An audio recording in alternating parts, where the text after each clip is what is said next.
आम्ही जे वर्षानुवर्ष बोलतोय की मनुवाद्यांच्या डोक्यामधलं चातुर्वर्ण्याचं भूत कधीही जाणार नाही.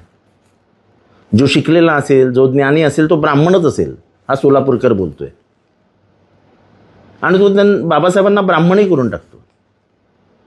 आता ह्याच्या कानाखाली जाळ काढला, म्हणजे कानशिलात वाजवली की ह्याच्यातला मनुवाद बरोबर झाला. काय गरज यांना शिवाजी महाराजांबद्दल बोलायची, बाबासाहेबांबद्दल बोलायची आणि उगाच समाजामध्ये विष कालवायची.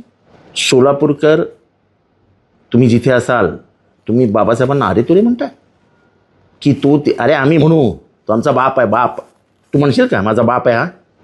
अरे तुला एवढं बोलण्याचं स्वातंत्र्य त्या बाबासाहेबांनी दिलं. गप आपले शब्द मागे घे. शिवाजी महाराजांबद्दलचे मी मागे घे आणि यांच्याबद्दलही मागे घे. नाहीतर कोणी नाही मारलं तरी चालेल, पण मी तुला जोडणार, मी तुला मारणार. बाबासाहेबांचा आणि शिवाजी महाराजांचा अपमान आम्ही नाही सहन करणार.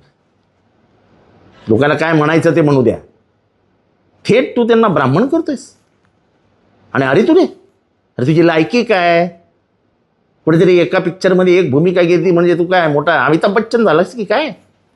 हे जे काय ते बोलले आहेत, हा बोलला आहे तो काय राहुल सोलापूरकर, जे काय बरळलं आहे, ह्याच्यातनं फक्त वाद निर्माण होऊ शकतात, ह्याच्यातनं फक्त माथी भडकू शकतात आणि माथी भडकणार आणि ह्याला जन्माची अक्कल शिकवणार.